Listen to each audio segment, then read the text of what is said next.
Hi there. I just want to take a few minutes to talk about a few things, and actually, we're going to start way back, right at the beginning. In essence, when we talk about God and divinity, or who the source creator is, Mother, Father, divine, like however you want to give a title or a name to this entity, this power that where everything manifests from, comes from. That's just it. It's we we have we have a human condition, and we have a finite mind, and the only thing that we can relate to comes out of the construct of our experience here on earth and being a human being and everything. So whenever we try and talk about God, the essence or source, we're so limited in our scope of really what that is, what happened, how it sustains itself, and the energy and the potential that is always there, ready to manifest and create. And so we usually put human conditions on God, or God's hand, or God's God's scope of understanding is based on our attributes that we give to ourselves. And so just maybe use your imagination a little bit, because everything that we try and put our thoughts around kind of have to coordinate with some kind of a metaphor, symbology, or something that we can kind of relate to kind of get a bit of the energy in going in a certain direction. So if managing a time before, let's say, before our existence, man's existence on this earth, the human condition, the soul, perhaps there was a time when this divine source energy thought, I want to experience more. And in a moment bursted fractals of itself, which are in harmony with like a holographic image of that essence.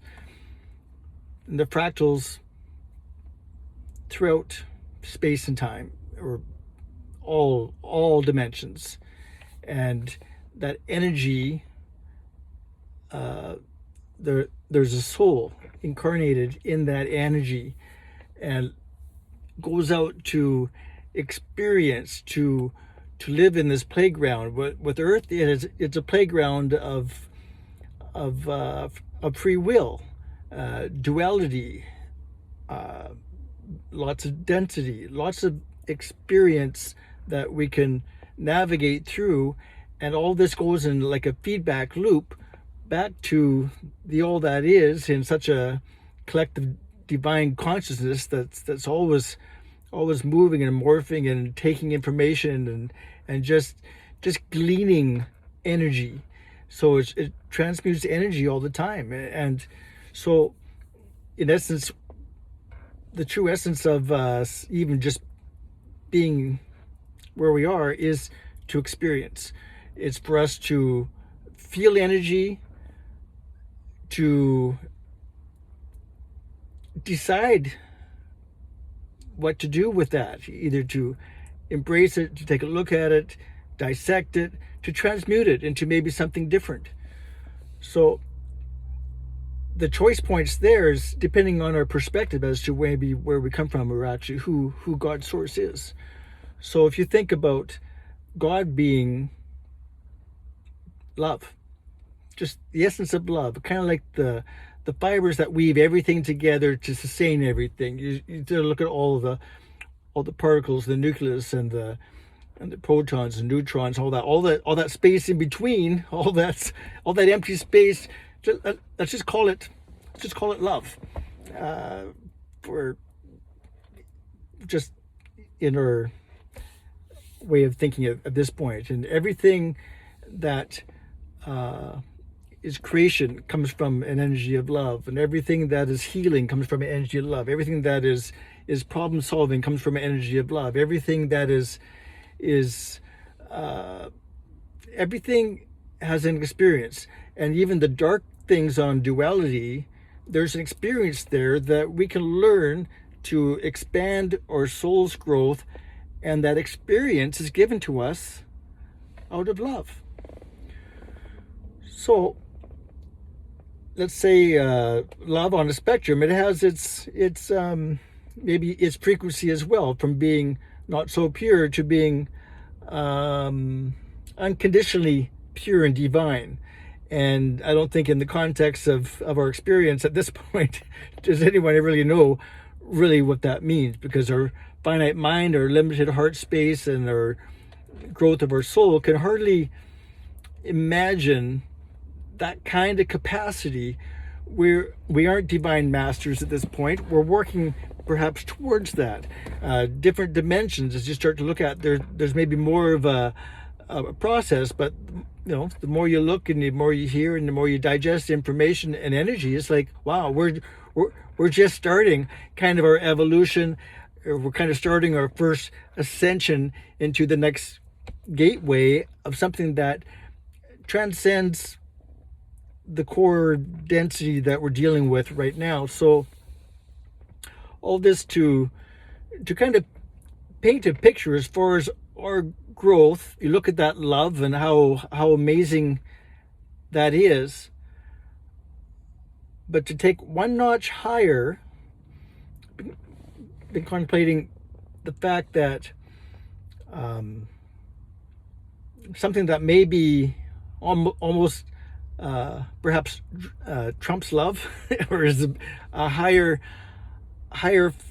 fashion of what is so divinely beautiful, is the fact that every fractal of that experience, of every soul, of every lifetime, of every dimension, all that energy that burst, every aspect of that is designed uniquely. Every soul is unique, and every that soul is an eternal substance that has, somehow it has an energy imprint, a signature that's all its own, and that will never change, no matter how many times you incarnate and grow and expand, and that no matter what galaxy you come from, no matter what star systems or what star families you might have evolved from, that signature, that resonance, that resonance is so uniquely yours. And that shouldn't be much of a stretch of our imagination, because we kind of adopt the fact that scientists believe that every snowflake that falls is unique and divine, and I would say we would all consider them all beautiful. So if we take that aspect and we've adopted that with our human mind, let's just believe it is so for the human condition and for all souls, that all through time, all experiences, every soul is unique. I'm not saying perfect, it is just unique, and it's important. So let's say, imagine if all those soul fractals came from the very beginning, we're all kind of connected together in the essence of God. Imagine a puzzle containing every fragment. And in that thought to, let's explore everything, all that is, and have a feedback loop to what all that is. Boom. So all these fractals, all these pieces of the puzzle go out through all time and space and going exploring. And the experiences is that we get to explore the dualities of this planet and dualities of the positive, negative, and all the journeys. And there's always kind of it's almost like an experiment in some people's concepts, in the fact that, will we find our way home? Will we keep destroying ourselves over and over again? Or will we finally realize that there's been a veil that's been cast down, that we really don't know who we are, But the game of it is that will we find source again? Will we find that true essence of love again? Will we be connected again? But you don't know the concept of being connected again unless you realize that, well, we're all in separation. And that's kind of a bit of the narrative, that we all think we're different. But the irony about the whole thing is we try everything in our possible scope of our imagination to be included and trying to be like the next person. So we look at this whole inversion that's happened to incarnate here in this earth plane, and we show up and we get evolving in our senses. We start to build on the steps of our ego in order to self-protect and self-look after, to know how we fit in with the family. Okay, we got 4 kids, I got to find my own lane. We don't do all things the same. We have to navigate everything, and this creates the human condition and the emotions and that. In there, of course, there's all the layers of DNA and ancestral imprints. There's different chemistries. There's mental health. There's all kinds of things that make these imprints over time and time and time again. And you're here again, having all these, even the past lives. Some energies come in as well. It's not much of a stretch to think, as if you're here now on this planet, you're likely an old soul. You've been here around for a long time, and you're here at a special moment. And chances are every lifetime that you've been here,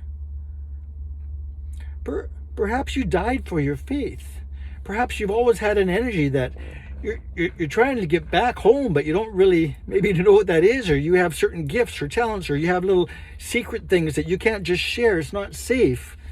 Sometimes people just lose their life or their will or the battle, or they're tortured and all kinds of, just pressing into that still small calling that says, come home, right? It's like the prodigal son. he had to get to a certain point in his life where he just knew, I don't care if I take just to get the scraps and crumbs off my father's table, but I'll know I'll be home and safe. And that's, in a sense, kind of what we're calling. So I'm just saying, as we grow up, we build this facade around us. We build this cage of understanding to make some sense out of our reality. And maybe you're kind of a quiet person, and maybe you think that's just fine, but perhaps you look a little bit deeper, and the reason why you're shy and quiet is that you've had some trauma. Who knows? Maybe there's some scripting that's going on in your history or in your family that, well, maybe that quietness comes out of fear. Maybe, like, I'm not saying quiet is wrong. I'm just saying, just don't take who you are just as, well, that's just me. Put up with it. In essence, what I'm trying to get at is our journey back to source is trying to peel back all the layers of lies and deception and the falsehoods, the concept of separation and division, and the ego, how it wants to always manipulate the mind in grandiose things or subversive things. It's never neutral, and it's always dealing with the past and the future, what I want to be or I regret. Just, it's always this energy. So if you look at who you are, take a closer look sometimes. Say maybe you're triggered. Someone's voice is just too loud, and you're like, wow, their behavior is poor because it's making me all anxious and upset. Well, have you ever thought of the fact that this loudness is only vocal cords resonating at a certain physiological level that's vibrating at a certain rhythm, that it's just energy? Why is that triggering you? Why are you feeling? Are they meaning to do that to you? Not necessarily. You're perhaps just being triggered because of there was an energy, there was a vibration, there was a frequency that kind of poked you as you were growing up. And it's not the person's fault for necessarily raising their voice. Maybe the only way some people can feel heard is if they do something a little bit different, because everything that they've said so far didn't land at any place that it felt heard. So I'm not justifying the loud or the quiet. I'm just saying it goes both ways. Sometimes someone could have an outburst of anger because they get triggered by someone that just ignores them, turns away, makes them feel invisible. So to take all this energy and take a look at some of the things and go, well, what's my journey back home? So maybe a few things to consider is that anything in essence of love is usually a good sign. Joy, balance, harmony, unity. What can you do? What can you do differently to recalibrate a more authentic you to go on your journey home? So, and the way I mentioned about the puzzle pieces is everything's kind of exploded, expanded out, and all these pieces, they got all this residue and stuff on them that wasn't originally there, things that we're dealing with. And the journey perhaps is to have these puzzle pieces kind of come back, kind of to rise back home. And there's only one specific place for each puzzle piece to fall into place. Unless your journey starts to push away all the things that are making the shape of you not so defined, and you always want to copy the other piece, you're not going to fit very well in the grand scheme of things to your journey home. So this is it's just a metaphor to say, well, what's the end goal? Well, I want to be as authentic as God created me to be the essence that He had in His, back to the putting human conditions on God, back to God's heart about His first design for every intricate part of every one of us, although we're all fractals of the same thing. But that uniqueness, that imperfect humanistic characteristic that is a part of the whole to make us all, makes the whole puzzle piece come together and the rhythm to dance. It's just a beautiful song with all the notes and the orchestration all in its place, nothing sticking out, right? So to define that, we got to stop judging other people and stop judging ourselves in a unrealistic concept. Judging others, they're in the same boat as you are. We all come from the same thing, even though they could be, in your mind's eye, this incarnation, doing things that you don't agree with. Well, chances are the previous incarnation, well, maybe you were doing things that they didn't agree with, and vice versa.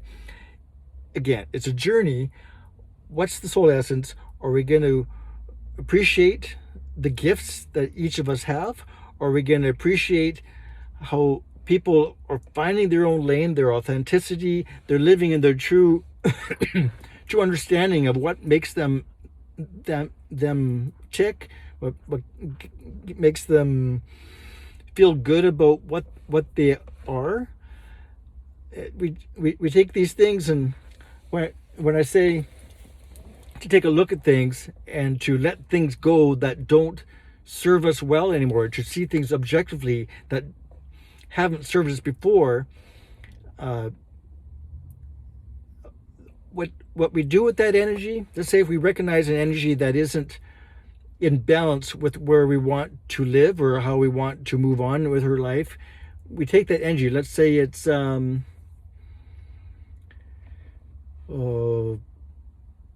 think of anything offhand. Let's say it's just an energy that you don't want to condone anymore. But instead of looking at that energy saying, oh, you're so evil, you've tormented my life, I hate you, just never come back, that what it does is it's sending energy on a negative part of that spectrum towards it, which actually reinforces the negative energy. So negative feeds negative, right? So the best thing you do to transmute energy, like an alchemist turning lead into gold, is you have the wherewithal to see that thing that rubbed you, that you finally see it for what it is. Oh, you arrogant you've caused so much trouble in my life, and I see you for what you are. I see maybe how you manifested in my life, and I can see some of the traits. I see some of my upbringing. I see some of the influences around me. You can take a look at that and just say, I'm learning to recognize the divine nature of who I am. There's no more room for this arrogance to raise its ugly head in such a prominent manner. I see you, I recognize you, and I send love and good energy, and I want to thank you for all the lessons learned, and I just want you to know that you were not welcome in my life anymore, and let that energy do what it wants to do. The energy can go for another cycle, or it can go and have a choice point to actually go to love and light. But it's not up to you to whatever happens with that. It's up to you to let it go, but let it go without judgment. Let it go without anger or resentment or bitterness or hurt, or just let it go, because what has it done? It might have taken you 50, 60 years to just hold it and say, oh my goodness, I finally see you. It took me so long to learn this lesson. Thank you so much. With grace and ease, I let you go. It's gone. Right? Lesson learned. Next. There's always something. Right?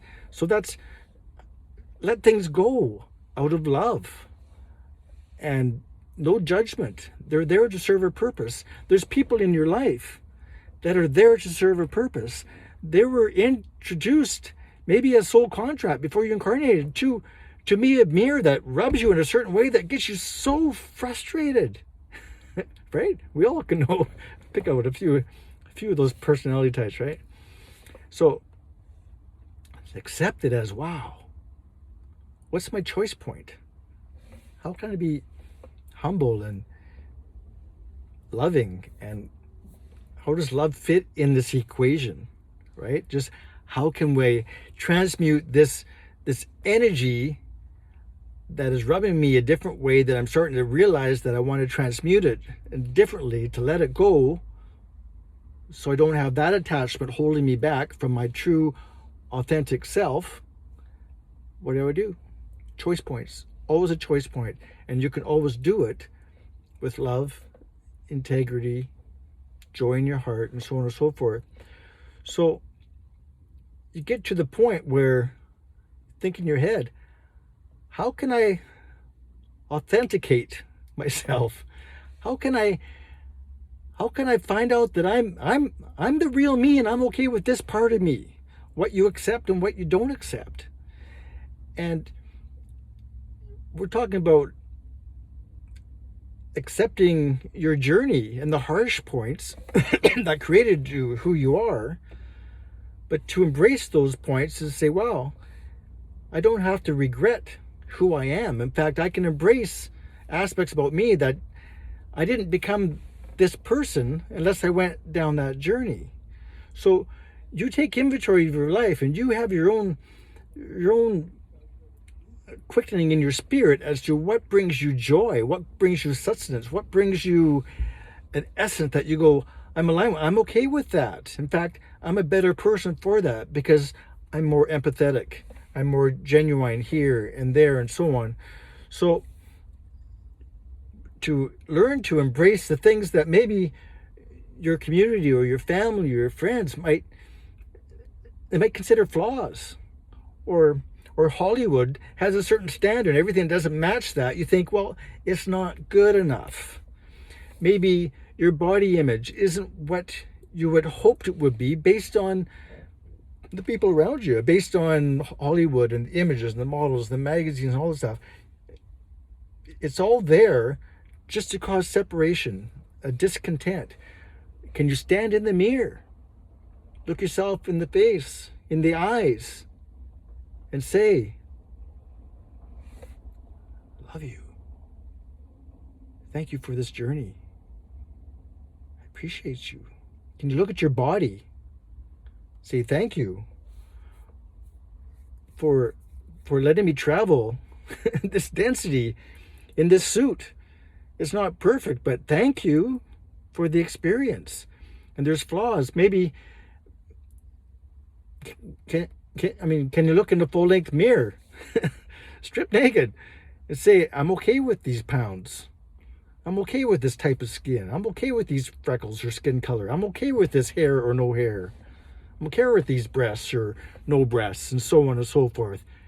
Really, the journey, what's the authentic you, and how much of that is actually stuff that is physical and real? How much of it is heart-centered and emotional-centered and spiritually centered and goodwill centered? What exudes, and how do you know what's the authentic you? That's where you start to listen to the Spirit, to have that quiet time, to start to explore things, maybe try some things you haven't done before. But in essence, if there's joy in your life, if there was joy in your life when you were a child, if there was joy at any time, start to mark those down. When did I feel joy in my life? What experience brought me joy? What was it? And then what feeling was I hanging on to that made me feel joy? We can tap into something that brought us joy or brings us joy, and our heart of gratitude can allow us to do that if we practice. It's like a muscle that needs to exercise over and over and over again, and then we'll begin to explore and bring quicker to recall what brings us joy and what really matters, based on stripping away all the falsehoods and all the lies and all the narratives and all the images that are just hanging there falsely without seeing the true essence of who you are. So we're looking at your soul grows and feeds on joy. And if you don't know what you're passionate about, find out what brings you joy and put some energy into it. And chances are the concept of time will almost disappear, because that's your passion, that's your joy. It feeds your soul. So when I say maybe look around things that aren't serving you anymore, is things that maybe are preventing you from entering that joyful state, the state of ease. State of ease, a divine state, should be kind of flowing. Again, balance, unity, harmony, not lots of pressure and lots of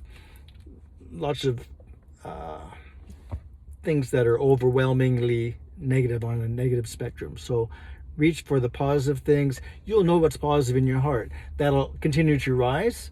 There'll be a time when you'll be living here in energy, and it was a huge climb from here. But when you're here, that becomes your new normal, and you want to experience more positive energy more of the time, and share your love, share your experiences, share your joy, experience more things that bring you joy, and so on.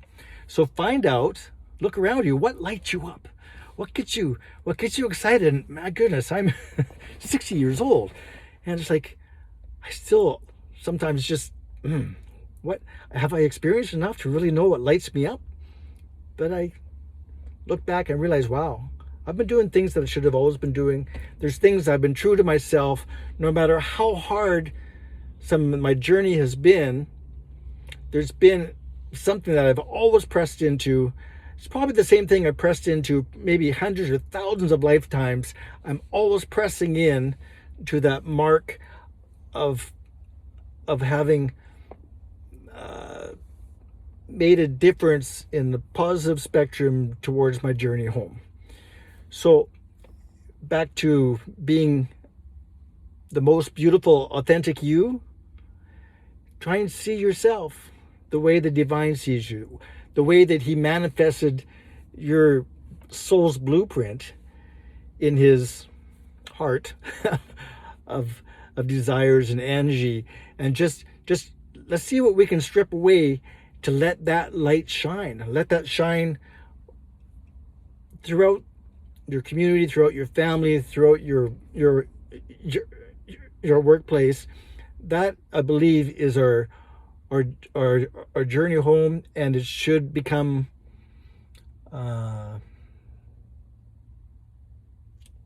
divinely beautiful and relatively easy.